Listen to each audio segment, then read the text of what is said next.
Welcome to Toffee Blue View, your source for all things Everton. I'm Gerry. Got David and Edward here. Yes, Edward's back. Max is he's got a busy life right now. You know, I think he's teaching about 4 classes right now. Yeah, he's smart. All about how much Everton suck at the minute, so. Yes, every single one of them. They're worth 0.25 credits apiece. We'll be starting things off with a belated West Brom reaction, kind of the aftermath. The dust has settled. How are we feeling now? We've gotten past our initial grr, and how much grr do we have left? And will logic prevail more now than knee jerk? We shall see. So, gentlemen, we need to discuss the West Brom match now that our ire has simmered a bit. Is it steeped? Is it still, are you guys still angry about this? Yeah. Edward nods. David, how about thou?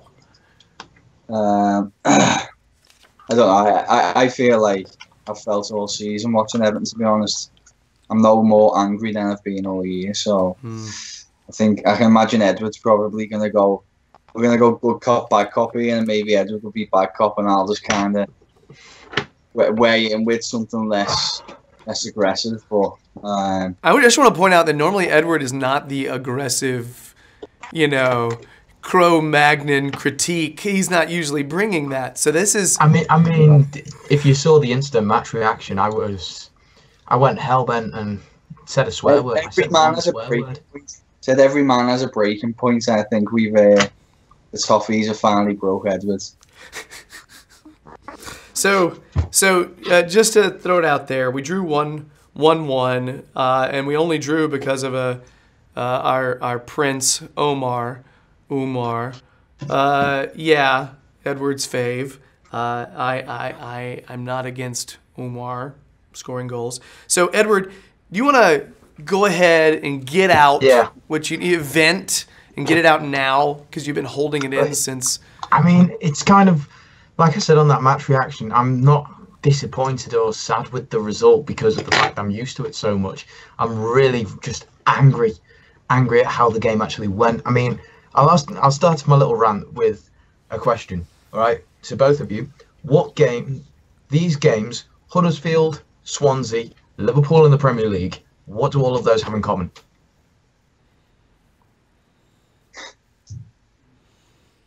All of those had one DM in the lineup. Only Gay was played defensively. And that resulted in either wins or draws. Now, when he brought in the 2 DMs, it sort of just brought it all apart. I mean, we got lucky, especially in the Newcastle game when it really started. And we got lucky with the fact that they hit the post so many times. And then he gave up with big games, such as like Spurs. And this is really just a rant at Allardyce, in all honesty. But Schneiderlin's then brought in. And to be honest, I thought Schneiderlin had one of his worst ever games in an Everton shirt against West Brom. And I really, really just hope he's never touches an Everton shirt again. I've gotten to that much. I don't respect him in that way. And especially if you watched it during the match as well and saw, I mean, I've got it on my vlog, but as soon as that substitution is made, all right, Nias came on, he scored, but everyone was booing at the fact that he was taking a striker off for another striker against a team like West Brom when we should be going to win the game. Everyone was booing at that, and it just sent a weird atmosphere in the stadium. So yeah, his tactics in that are really starting to pee me off, and I'm actually tempting. I'm normally on his side, but he's pushed me over the edge now. Quick question: you mentioned those earlier games, Swansea, Huddersfield. Was Tom Davies in the starting lineup? I thought for some reason we had kind of Rooney and Davies playing kind of very close to Gay in those games. I mean, am I wrong? I mean, my memory is obviously going to be flawed sometimes. See, I do know what you mean, but it was just one midfielder there that was there for the defensive purposes. He was there to win the tackles. Because the way I see it, if we're going to go for formations with just one defensive midfielder and not two, you put one defensive mid in, and he is there to stay behind the halfway line and like clear the ball or stop the ball so then defenders can get rid of it, or he can then pass it on to one of the more creative players. Whereas if you've got two, they're sharing the responsibility, which doesn't need to be shared. Plus, they're taking on sort of the more creative players. So in a way, the creative player like Sigurdsson against West Brom is pointless being there, and it's better to have maybe two strikers up front. I don't know. That's sort of my view on it, but I just hope Schneiderlin doesn't play again. Because he was shocking. All right, David, good cop. Yeah, to be honest, I can't play that role. I didn't think so. I didn't think so. Yeah. So the dream I couldn't deliver, I'm afraid. Yeah, I agree with Edward. I thought the best way I could describe Schneiderlin at the moment is a coward.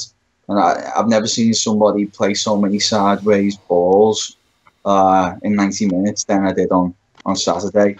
I thought he was shocking. I just think Everton in a dark place now. We're very similar to before Allardyce come in. I think, Allardyce got back in because we wanted to try and get behind him, because I believe that's what Evertonians do, despite him not being our choice.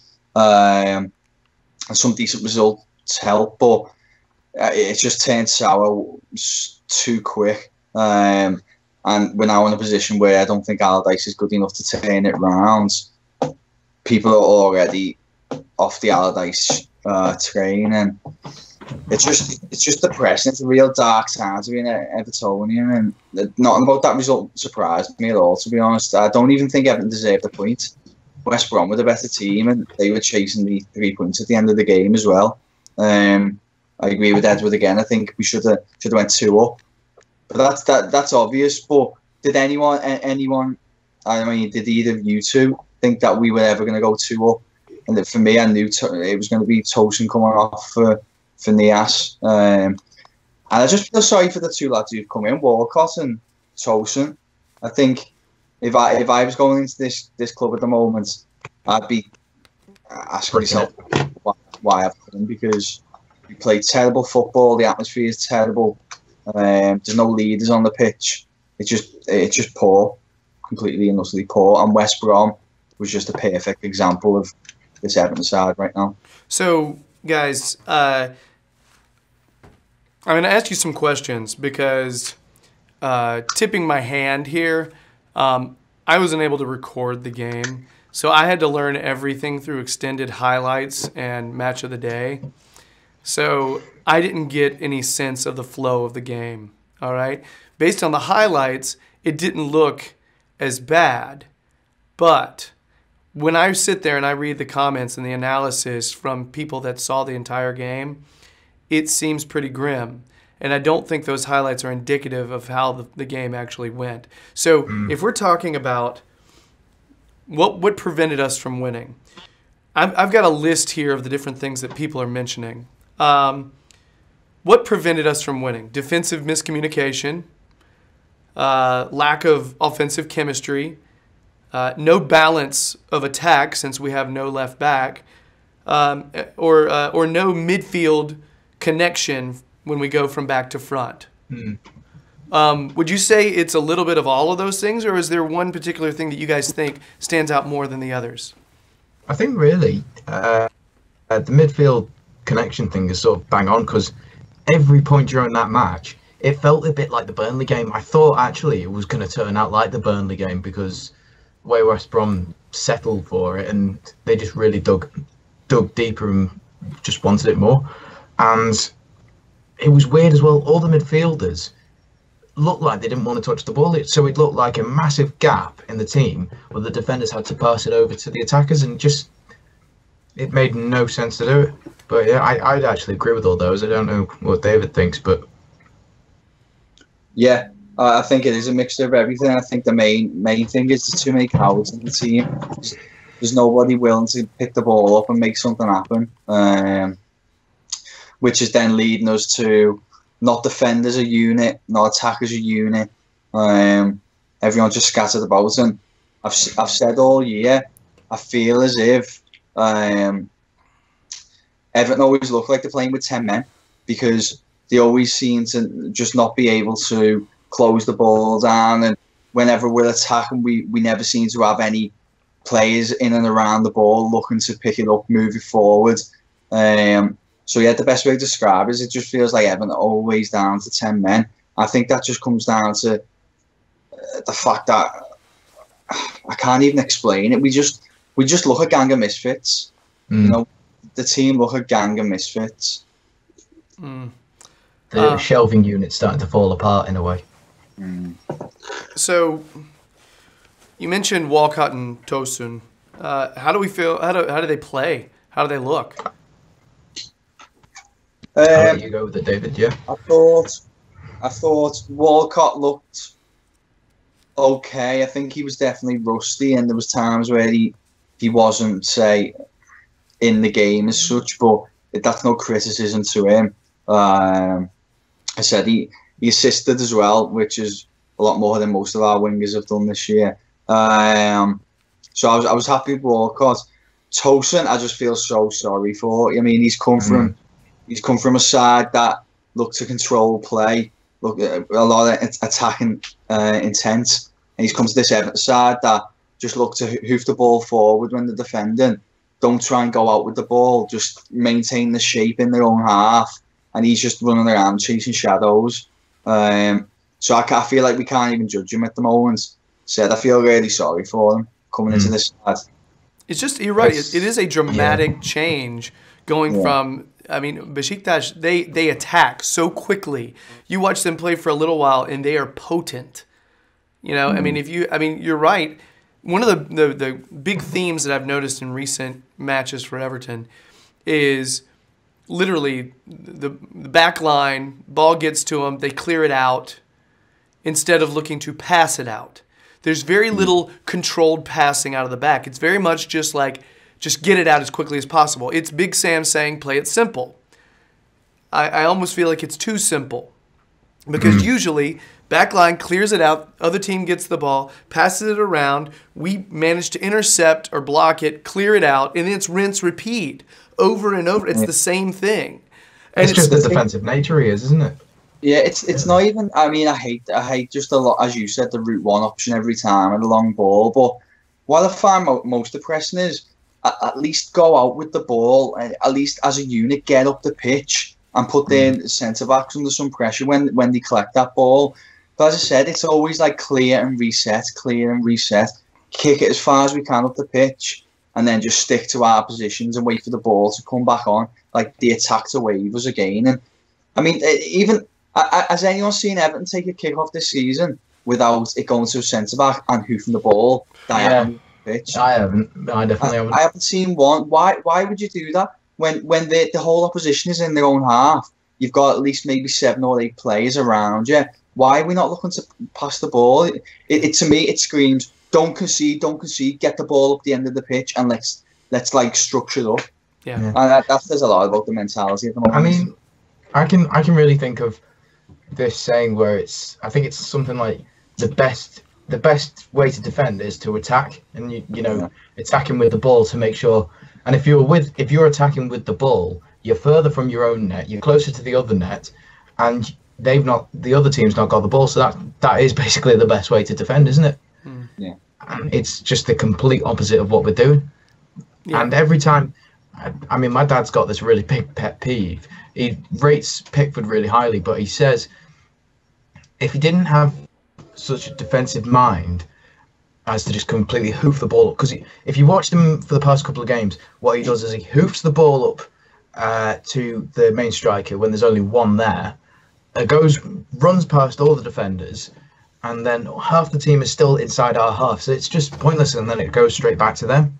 And if he holds it for another couple of... I think, actually, everyone's too panicky. Everyone's too panicky to get rid of the ball. If everyone just settled for maybe like 5 seconds, Pickford holds the ball for 5 seconds, waits for everyone to get in position to be ready to get the ball, then that's happened. And it's the same with every part of the pitch. Everyone's ready with the ball, keep calm, pass it around, and it works.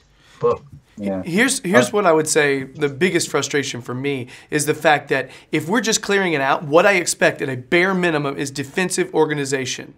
I expect our back line to be communicating, and I'm sorry, but their goal, when I'm watching that, I mean, it's just a clear-cut case of a back line not knowing who's supposed to be on who.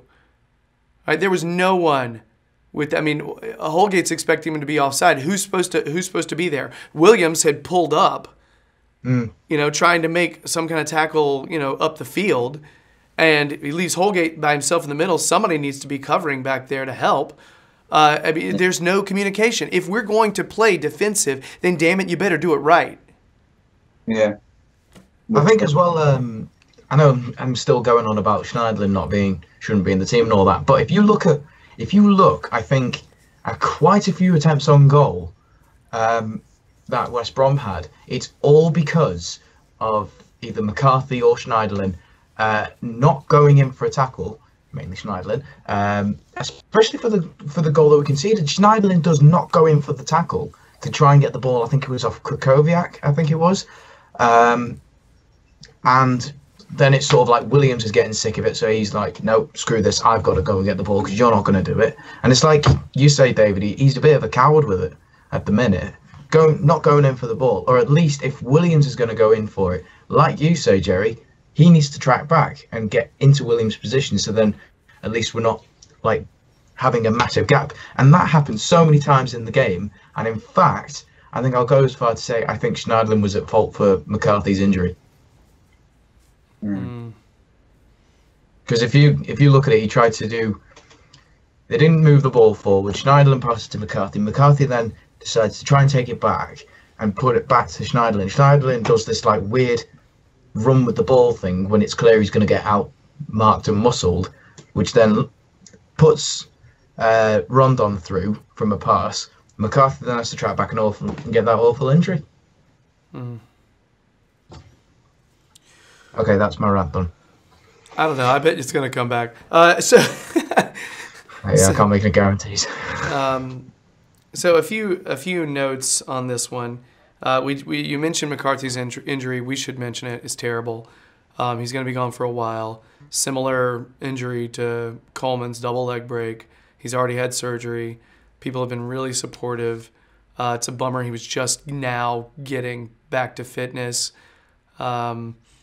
Yeah, it's awful. Rondon, in tears on the field. Just an awful scene.